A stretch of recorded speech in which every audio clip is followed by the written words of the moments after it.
অর্থাৎ মালিক কোথাও গিয়ে বুঝিয়ে দিচ্ছে তারাই তাদের প্রয়োজনে তাদের সারমেয়গুলোকে পাঠায় লোকের বিরুদ্ধে ঘেউ ঘেউ করার জন্য।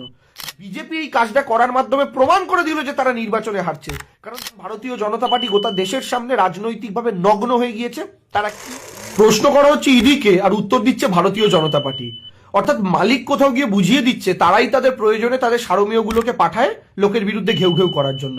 ভারতীয় জনতা পার্টি তার বিবৃতিতে অদ্ভুতভাবে উল্লেখ করেছে, যা আমাদের মনে হয় যে এই দশকের সবচেয়ে হাস্যকর কথা। সেটা হচ্ছে তারা কখনোই চায় না কেন্দ্রীয় তদন্তকারী সংস্থাগুলির কাছে নাক গলাতে, অথচ শুভেন্দু অধিকারী থেকে শুরু করে নারায়ণ রানে থেকে শুরু করে অজিত পাওয়ার থেকে শুরু করে রেড্ডি ব্রাদার্স থেকে শুরু করে একের পর এক উদাহরণ, হেমন্ত বিশ্ব শর্মা থেকে শুরু করে, যেখানে স্পষ্ট দেখা যায় যে ভারতীয় জনতা পার্টিতে যোগদান কিংবা তাদের শরণাপন্ন হওয়ার সাথে সাথে তারা প্রত্যেকে দোষ থেকে মুক্ত হয়ে গিয়েছেন, অথবা সিবিআই বা ইডি তাদের আর পরবর্তীকালে স্পর্শ করেনি। অর্থাৎ মালিকের পোষা সারমেয় আর তাদেরকে দেখে ঘেউ ঘেউ করেনি। কেন ঘেউ ঘেউ করেনি? কারণ সারমেয় বুঝে গিয়েছেন এখন এরা আমার মালিকের দলে চলে এসেছে। এই দৃশ্য তো গোটা ভারতবর্ষ দেখেছে। আজকে ভারতীয় জনতা পার্টি এবং ইডির তরফ থেকে বলা হচ্ছে যে গোটা ভারতবর্ষ জুড়েই তো তদন্ত চলছে, তার পার্ট হিসাবে পশ্চিমবঙ্গে যাওয়া হয়েছে। আর তার পার্ট হিসাবে পশ্চিমবঙ্গে মনে পড়লো ইলেকশনের 3 মাস আগে আমরা বারংবার বলেছি দুর্গাপুজো আসছে বোঝা যায় কাশফুল ফুটেছে দেখে, দুর্গাপুজো আসছে বোঝা যায় বীরেন্দ্র কৃষ্ণ ভদ্রের কণ্ঠে মহালয়া শুনতে দেখে, আর ইলেকশন আসছে কখন বোঝা যায় ইডিআই সিবির দৌড়ঝাঁপ দেখলে, ভারতীয় জনতা পার্টির তৎপরতা দেখলে।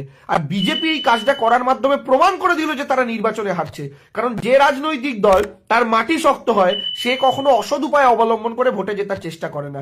যে ছাত্র পড়াশোনা করে, ক্লাসের ফার্স্ট বয়, ফার্স্ট বেঞ্চে বসে, স্যার ম্যাডামদের কথা শোনে এবং সারা দিন মনোযোগ দিয়ে পড়াশোনা করে, তাদের পরীক্ষার আগের দিন কাগজে টুকলি করে পরীক্ষার হলে নিয়ে যেতে হয় না। বিজেপি টুকলি করার চেষ্টা করেছে, তৃণমূল কংগ্রেসের প্রার্থীদের নাম জানার চেষ্টা, তৃণমূল কংগ্রেসের রণকৌশল জানার চেষ্টা। বিরোধীদের রণকৌশল তখনই আমায় জানতে হয় যখন আমি জানি আমি জেতার জায়গায় নেই। ফলে যতই চেষ্টা করুক বিজেপির কোনো মোরাল গ্রাউন্ড নেই আজকে এই বিবৃতি দেওয়ার, কারণ ভারতীয় জনতা পার্টি গোটা দেশের সামনে রাজনৈতিকভাবে নগ্ন হয়ে গিয়েছে। তারা কি উপায় অবলম্বন করে নির্বাচনে জেতার জন্য, সাম দাম দণ্ড ভেদ অর্থ থেকে শুরু করে সবকিছু তারা করতে রাজি আছেন। এমনকি নির্বাচনের পূর্বে কখনো অরবিন্দ কেজরিওয়াল, কখনো হেমন্ত সোরেন তাদেরকে জেলে পোড়ার চেষ্টা থেকে শুরু করে সবটাই তো ভারতবর্ষের মানুষ দেখেছে। এবং নির্বাচন এলেই তৃণমূল কংগ্রেসের নেতাদের জেলে পোড়া, অ্যারেস্ট করা, ইডি সিবিআই দিয়ে ডেকে পাঠানো, এবং এটাই তার মধ্যে একটা নতুন সংযোজন।